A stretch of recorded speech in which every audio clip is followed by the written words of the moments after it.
Hai guys, di depan kamu ada Melisa. Dikenal rajin ngerilis seri baru, Realme tuh langsung ngegas di awal tahun 2023 ini melalui Realme 10 Pro Series-nya. Di luar dari kebiasaan, Realme dengan berani ngasih banyak kejutan kali ini. Sekitar jeda 11 bulanan lah dari Realme 9 Pro Series yang dirilis tahun lalu, bulan Februari. Kira-kira perbedaan apa aja nih yang dibawa si doi satu ini? Langsung aja ya, aku spill 6 daya pikat Realme 10 Pro. Pertama, desainnya mempesona. Gak bisa dipungkiri, hal pertama yang menyita perhatian aku tuh ada di tampilan Realme 10 Pro yang harus aku akuin jadi lebih maskulin dengan bentuk kotak dan permukaan rata. Dengan ukuran yang terbilang handy di tangan aku nih. Surprisingly, si doi juga enteng banget dan berasa tipis berkat 8,1 mm ultra slim bodinya. Warna Nebula Blue di unit ini juga seakan memancarkan pendarahan warna atraktif yang ngasih different feeling dan somehow this calms me down gitu. Back covernya berfinishing matte dan gak fingerprint magnet, so auto gak worry kotor deh. Dan pas dipegang juga gak licin, terus tetap nyaman digenggam berlama-lama. Posisi volume button ada di sisi kanannya, terus di bagian bawahnya ada tombol power atau lock screen sekaligus side mounted fingerprint scannernya responsif. Di bawahnya ada port audio jack 3,5 mm, mikrofon dan juga USB-C dan speaker yang udah dual stereo. Daya pikat kedua ada di 120Hz boundless display dengan 1 mm ultra slim side bezelsnya. Hal mencolok berikutnya di Realme 10 Pro tuh emang ada di layarnya yang lebar dengan boundless displaynya yang ngebuat smartphone ini tuh berasa luas dan lega banget.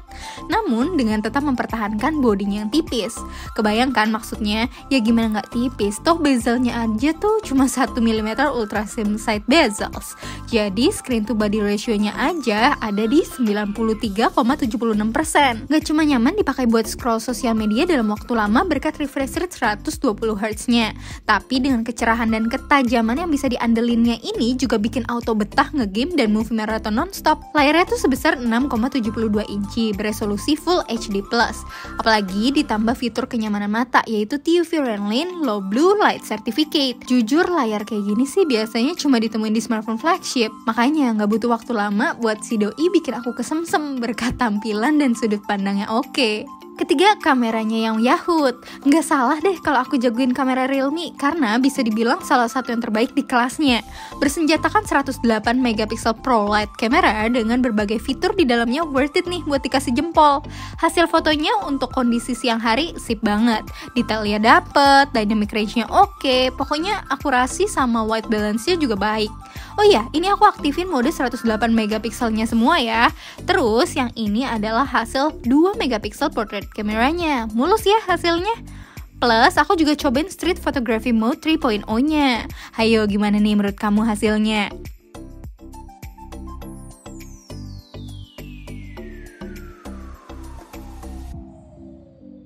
Namun yang jadi perhatian adalah kemampuan pas minim cahaya. Mode night-nya tuh di luar dugaan deh. Bisa mengatasi noise dengan amat minim, sekaligus jaga detail di situasi low light. Jadinya hasil foto tuh tetap terang dan cukup tajam. Sedangkan 16MP selfie kameranya juga as always satisfying. Ultra Clear Fusion algoritmnya tuh bisa bikin hasilnya berasa lebih diimprove dibandingin seri sebelumnya. Daya tarik keempat, performanya yang nggak bisa di-underestimate.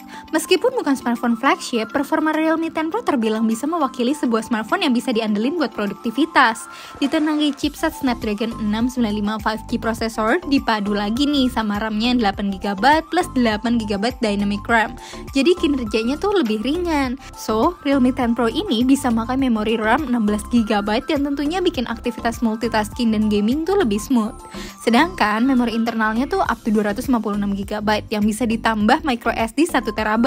Bikin user kayak aku yang banyak nyimpan file foto dan video plus banyak aplikasi jadi bisa napas lega deh. Cara keseluruhan, performa untuk gamingnya juga terbilang bagus kok. Aku cobain langsung nih main PUBG Mobile versi China yang masih bisa bikin enjoy banget, gak nge-lag sekalipun. Adanya 240Hz touch sampling rate dan juga refresh rate-nya 90Hz untuk gamingnya, bikin experience-nya tuh jadi lebih maksimal. Misalnya pas ngejar enemy. Begitu juga pas mainin game Asphalt 9 yang juga berjalan lancar dan asik berkat tampilan grafisnya yang juga sangat detail. Realme UI 4.0-nya yang based on Android 13 juga enjoyable banget nih. Daya tarik kelima, 200% Ultra Boom Speaker. Gak butuh waktu lama buat aku nyadar sama kelebihan yang ini. Pas aku nyetel MV, dibikin terperangah sama kualitas dual stereo speakernya yang bombastis di kelasnya ini. Yang keenam, baterainya yang long lasting. Baterai Realme 10 Pro berkapasitas 5000 mAh. Emang terbilang besar sih, tapi perlu di-note kalau hal ini nggak ngebuat desainnya jadi tebal dan berat. Pas aku ajak beraktivitas cukup intensif, baterainya tuh bisa bertahan seharian dan masih tersisa cukup. Untungnya juga didukung sama charger 33 watt Super Vogue-nya yang bahkan bisa isi dari 0 sampai 50% dalam waktu 29 menit. Realme 10 Pro berhasil bikin aku puas sih di awal tahun ini berkat keseluruhan aspeknya yang menarik. Doi bukan sekedar smartphone alternatif di kelas mid-range aja, tapi bisa jadi andalan buat produktivitas dan bisnis online. Gimana? Kalau kamu sendiri udah kesemsem belum nih sama si Doi? Komen di kolom komentar di bawah ya. Dan kita ketemu lagi di video selanjutnya. Bye-bye!